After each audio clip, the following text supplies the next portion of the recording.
दोस्तों सभी आधार कार्ड वालों के लिए मोदी सरकार की तरफ से 4 नए नियम लागू कर दिए हैं और आप सभी को ये न्यू रूल्स एंड रेगुलेशंस को जरूर जान लेना चाहिए, वरना आपको नए साल 2024 में काफी दिक्कतें हो सकती हैं। देखिए दोस्तों, बिग ब्रेकिंग न्यूज अपडेट है। आधार कार्ड पर सबसे बड़ी खबर सामने आई। सरकार ने खुद इस बात की जानकारी दी। जल्द ही समाप्त होने वाली है आधार कार्ड की ये सेवा। फटाफट निपटा ले ये सारे जरूरी काम। उदय की तरफ से ये नया अपडेट आया। उदय यानी unique identification authority of India, जो कि आधार कार्ड को मैनेज करने वाली सरकारी ऑर्गेनाइजेशन है, उसकी तरफ से ये नए नियमों की जानकारी दी गई है। कश्मीर से लेकर कन्याकुमारी तक ये नई गाइडलाइंस लागू हो चुकी हैं, यानी कि पूरे भारत के सभी राज्यों के लिए आधार कार्ड से जुड़े ये नए नियम लागू हुए हैं। देखिए एक एक करके चारों नए नियम मैं आपको फटाफट से बता देता हूँ। पहला नियम है, आधार कार्ड से अब महिला की नहीं हो पाएगी पिता या पति के साथ रिश्ते की पहचान। अभी आपको पता होगा आधार कार्ड पर या तो सन ऑफ लिखा हुआ होता है या वाइफ ऑफ लिखा हुआ होता है। इन दो शब्दों का प्रयोग किया जाता है किसी भी महिला के आधार कार्ड में, राइट। लेकिन अब किसी भी महिला के आधार में पीछे किसी पुरुष का नाम होगा तो ये पता नहीं चलेगा कि वह नाम उसके पिता का है या पति का है, क्योंकि सन ऑफ और वाइफ ऑफ की जगह पर दोनों को हटाकर अब केयर ऑफ शब्द का इस्तेमाल किया जाएगा। यानी कि उस महिला की केयर करने वाला कौन है, तो वो उसका पति भी हो सकता है और शादी नहीं हुई है या शादी होकर टूट गई है, उस दरमियान उस महिला या लड़की का पिता भी केयर ऑफ में शामिल हो सकता है। तो पहला बदलाव तो नया नियम ये लागू कर दिया है। अब महिला के साथ पति या पिता के रिश्ते की पहचान आधार कार्ड से नहीं हो पाएगी, है ना। प्राइवेसी को देखते हुए ये नया नियम लागू किया है। चलिए दूसरा बड़ा अपडेट देखिए आप। आधार कार्ड बनवाने के नियम में सरकार ने बड़ा बदलाव किया है। अब फिंगरप्रिंट नहीं होने पर कुछ इस तरह से बनेगा आधार कार्ड। कई लोगों के उंगलियों के निशान या तो खराब हो जाते हैं, कई लोगों की दुर्घटनाओं में कुछ उंगलियां कट भी जाती हैं। ऐसे लोगों के लिए अब आधार कार्ड कैसे बनाया जाए, क्योंकि आधार कार्ड बनवाते समय हमें बायोमेट्रिक फिंगरप्रिंट के रूप में देने पड़ते हैं, राइट। लेकिन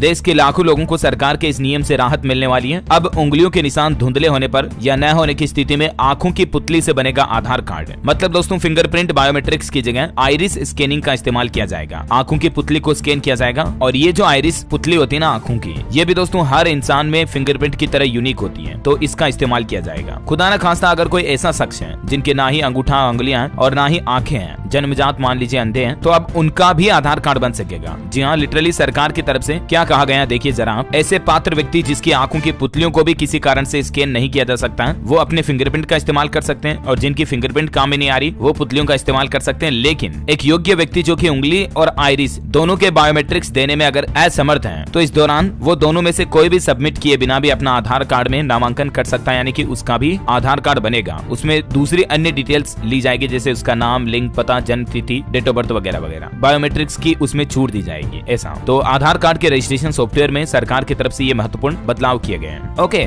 चलिए आधार कार्ड पर अगला बड़ा महत्वपूर्ण अपडेट है दोस्तों। सरकार की तरफ से बड़ा फैसला लिया गया। अब आप 14 मार्च 2024 तक ये काम कर सकेंगे। पहले इस काम को करने की अंतिम तारीख दिसंबर में ही थी, 14 दिसंबर, लेकिन उस डेडलाइन को उदय की तरफ से बढ़ा दिया है। अब आपको 14 दिसंबर के बाद भी आधार कार्ड पर यह अपडेट करने के लिए पैसे नहीं देने पड़ेंगे। और वो अपडेट है दोस्तों, मतलब निःशुल्क अपडेट कराने की अंतिम तारीख बढ़ चुकी है। फ्री में आप अपने आधार कार्ड को अपडेट कर पाएंगे। कब तक? 14 मार्च 2024 तक। अब किन किन लोगों को इस सुविधा का फायदा मिलेगा? तो ऐसे लोग जिनका आधार कार्ड 10 साल या इससे पुराना बना हुआ है और अभी तक आपने उसमें कोई बदलाव नहीं किया, अपडेट नहीं किया, तो आपको अपने आधार कार्ड को अपडेट करवाना अनिवार्य है। ये मतलब उदय की तरफ से आदेश जारी किया गया। इसके पीछे सरकार का मकसद है आधार से जुड़े फ्रॉड पर रोक लगाना, और इसलिए हर 10 साल में मतलब आधार को अपडेट कराना अनिवार्य होगा। ठीक है, तो अभी आप 14 मार्च 2024 तक ऐसा फ्री में अपडेट कर सकते हैं। उसके बाद आपको 25 रुपए शुल्क और या इसके अकॉर्डिंग अलग अलग अपडेट के अकॉर्डिंग पैसे देने पड़ेगे। ठीक है ना। ओके, और चलिए अगला अपडेट देखिए। नया नियम है। एक बड़ी जानकारी सामने आई कि सरकार ने आधार कार्ड और वोटर आईडी कार्ड को लिंक करने को लेकर ये बड़ा अपडेट दिया है। हमारे देश के कानून मंत्री का कहना है कि अभी तक आधार कार्ड को वोटर आईडी से जोड़ना शुरू नहीं किया गया सरकार की तरफ से, और ना ही वोटर आईडी से लिंक करने का कोई टारगेट तय हुआ है। ठीक है ना। तो कई लोग कहते हैं ना कि आपको आधार कार्ड से वोटर आईडी कार्ड को लिंक करना पड़ेगा, तो अभी ऐसा कोई कंपलसरी नियम लागू नहीं हुआ है। भारत सरकार के मंत्रालय की तरफ से आम लोगों के लिए ये जन सूचना जारी की गई। चलिए अगला बड़ा महत्वपूर्ण अपडेट और नया नियम है। जितनी बार चाहे उतनी बार नहीं बदल सकेंगे अपने आधार कार्ड में डेटा को। बेहद सख्त नियम है ये दोस्तों। अब अगर आप दूसरी बार गलती करते हो तो आपको अपने आधार कार्ड में भूल सुधार का मौका नहीं मिलेगा। जी हाँ, हम में से ज्यादातर लोगों का आधार कार्ड बना हुआ है, राइट। ऐसे में अगर आपके पास भी आधार कार्ड है तो आपको आधार कार्ड से जुड़ी ये महत्वपूर्ण जानकारी जरूर पता होनी चाहिए। आधार कार्ड आज हमारे दैनिक जीवन का एक अहम दस्तावेज बन गया है। चाहे कोई भी सरकारी योजना का फायदा लेना हो या कहीं पहचान के रूप में भी देना हो, आधार कार्ड डॉक्यूमेंट इंपोर्टेंट है। और कई बार ऐसा होता है ना कि आधार कार्ड बनवाते समय गलती रह जाती है, या तो जो आधार ई मित्र वाले होते हैं वो अपनी मिस्टेक से गलती कर देते हैं, जिसके कारण दोबारा उसे ठीक कराने की जरूरत पड़ती है ना। अच्छा, इसके अलावा भी ऐसा कई बार होता है कि लोगों की जब शादी होती है तो वो अपने आधार कार्ड में नाम पता चेंज करवाते हैं। खास तौर से लड़कियां यानी कि महिलाएं शादी के बाद अपने पति का नाम आधार कार्ड में जोड़ती होती है, एड्रेस को अपडेट करवाती है, ससुराल का एड्रेस डलवाती है। तो ये जो बदलाव होते हैं ना, इन्हीं से संबंधित ये अगला नया नियम बहुत ही महत्वपूर्ण है। अक्सर कई बार ऐसा भी होता है कि लड़कियां शादी करने के बाद अपना सरनेम भी बदल लेती हैं, अपने पति के हिसाब से, हस्बैंड के हिसाब से सरनेम लगाती हैं। लेकिन अब आपको ये ध्यान रखना चाहिए दोस्तों, आधार कार्ड में आप अपने नाम को केवल 2 ही बार अपडेट कर सकते हैं, चाहे सरनेम हो चाहे आपका फर्स्ट नेम हो। आप नाम में 2 ही बार परिवर्तन कर सकते हैं। अगर आपके आधार कार्ड में लिंक से संबंधित कोई गलती हो गई, जैसे मेल की जगह फीमेल डल गया, अदर डल गया, तो ध्यान रहे आप अपने जेंडर को सिर्फ एक ही बार बदल सकते हैं, ठीक है। और साथ ही जो आपकी जन्म तिथि होती है, डेट ऑफ बर्थ, उसको भी केवल एक ही बार बदलने का मौका मिलता है। हालांकि एक राहत की बात है, आप अपने आधार कार्ड में कॉन्टैक्ट डिटेल्स जैसे घर का पता, email ID, mobile number, photo, fingerprint, retina scan, इन चीजों को बार बार अपडेट कर सकते हैं। फिलहाल इनके कोई लिमिट नहीं है और हो सकता है कि आगे नए नियमों में उदय इन पर भी कोई लिमिट लागू कर दे, क्योंकि आए दिन फ्रॉड फर्जीवाड़ा जो बढ़ रहा है उसी को देखते हुए उदय की तरफ से ये सख्त पाबंदियां लागू की जाती हैं, ठीक है। और तो उम्मीद है आधार कार्ड से जुड़े ये 4 बड़े महत्वपूर्ण अपडेट और नए नियम आपको जरूर जानने मिले होंगे। नव वर्ष 2024 की एडवांस में आप सभी को हार्दिक शुभकामनाएं। और भी आपके मन में कोई सवाल है तो कमेंट करके पूछेगा मुझे बेझिझक। साथ ही इस वीडियो को लाइक और शेयर करना, DLS न्यूज चैनल को सब्सक्राइब करके बेल आइकन जरूर दबा देना, रोजाना ऐसी इंफॉर्मेटिव जानकारियां देखते रहने के लिए। जय हिंद, जय भारत, वंदे मातरम।